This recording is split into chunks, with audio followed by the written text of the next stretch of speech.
बिस्मिल्लाहिर्रहमानिर्रहीम। मेरी प्यारी दोस्तों, अस्सलाम वालेकुम। आज बनाने जा रहे हैं हम माश की दाल, और वो भी देसी तड़के के साथ।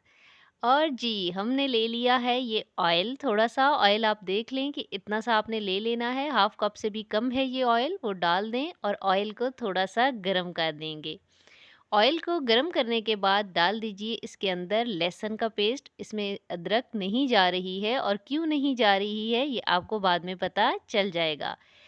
लहसुन को डालिए और लहसुन को भुनाई कीजिए लहसुन की। ये इसको ज़रा अच्छे से तड़का लें आप, और बहुत ज़्यादा नहीं तड़काना। अगर आपने इसे ज़्यादा तड़का लिया तो ये आखिर में आपको तड़पा देगा।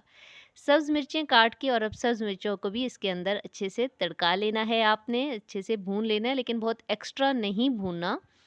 दाल के बारे में एक मुहावरा है हमारे यहाँ, खाओ दाल जड़ी निभे नाल। तो वही दाल हम खाने लगे हैं, और हम अब जो है ये बन रही है। तो इसके अंदर हमने डाल दिया है टोमेटो पेस्ट, बना लिया था, थोड़ा पानी डाल लिया था, और टमाटरों का छिलका उतार लिया है।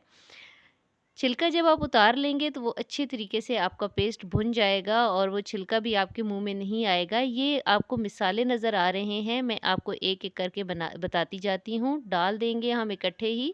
इसमें 1 टेबल स्पून यानी खाने का चम्मच हमने सुर्ख मिर्च ले ली है। 1 टीस्पून हमने ले लिया था नमक। इसी तरीके से हमने आधा टीस्पून जो है वो हल्दी ले ली थी। कसूरी मेथी 1 टीस्पून हमने इसके अंदर डाल दी है, और इसके अलावा हमने ज़ीरा डाल दिया है, और थोड़ा सा ज़ीरा बाद में भी जाएगा। मिसाले को अब आपने अच्छे तरीके से भूनना है। जब तक कि मिसाला और घी यानी ऑयल अलग अलग नहीं हो जाएंगे, तब तक मिसाले की अच्छी सी भुनाई नहीं होती है।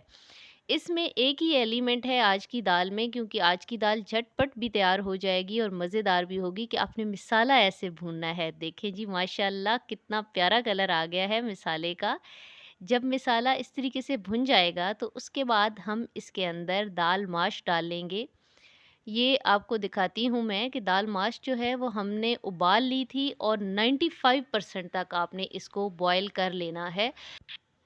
अब मिसाला अच्छे से भुन चुका था, उसके अंदर हमने बहुत अच्छी सी उबली हुई दाल डाली है, जो कि 95% तक यानी 95% तक गल चुकी थी।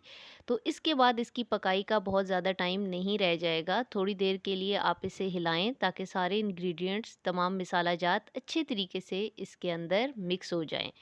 अब थोड़ी देर के लिए आप इसे पकाते रहें। 2 से 4 मिनट के लिए इसके पकाई का टाइम होगा, उससे ज़्यादा नहीं होगा। और जब आप उसे 2 से 4 मिनट तक अच्छे तरीके से भून लेंगे, तो आपकी दाल तकरीबन तकरीबन तैयार हो जाएगी जनाब। और ये देखिए, ये यहाँ पे हमारी दाल तकरीबन तैयार है। अब हम लगाएंगे इसको देसी घी का तड़का, और वही तो इसकी आन बान शान है। 2 चम्मच भर के ले लिए हैं देसी घी के, और अब देसी घी के अंदर जा रही है हमारी अदरक, क्योंकि अदरक का पेस्ट हमने लहसुन के साथ नहीं लिया था। अदरक को अच्छी तरीके से इसके अंदर थोड़ा सा आप गरम कर लें। बहुत ज़्यादा नहीं करना, जलानी नहीं है, सिर्फ इतना करें कि टेस्ट निकल आए।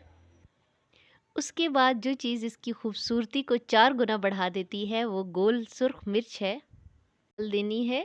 गोल सुर्ख मिर्च जब डाल देंगे तो ये ध्यान रखना है, चूल्हा थोड़ा आहिस्ता कर दें। अगर चूल्हा ऊंचा होगा तो ये गोल मिर्च जो है वो उड़ के आपकी आंखों पे या आपके मुंह पे आ सकती है, घी के चींटे आप पे लग सकते हैं। इसके बाद हमने इसके अंदर थोड़ा सा ज़ीरा भी डाल लिया है, और तड़का हमारा तैयार है जाने के लिए कढ़ाई के अंदर। तो बिस्मिल्लाहिर्रहमानिर्रहीम कीजिए, अल्लाह का नाम लीजिए, और डाल दें जी तड़का ज़बरदस्त।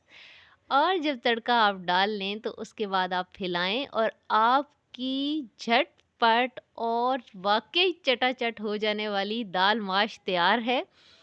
कहीं भी बाहर भी जब जाते हैं तो चिकन वगैरह बाकी सारी चीज़ें तो आप खाते ही हैं, लेकिन साथ दाल का भी ऑर्डर करने का तो ये बिल्कुल ढाबा स्टाइल है। पसंद कीजिए, इसे घर में बनाइए, दुआ में याद रखिए, और चैनल को सब्सक्राइब करना ना भूलिएगा। अल्लाह हाफ़िज़।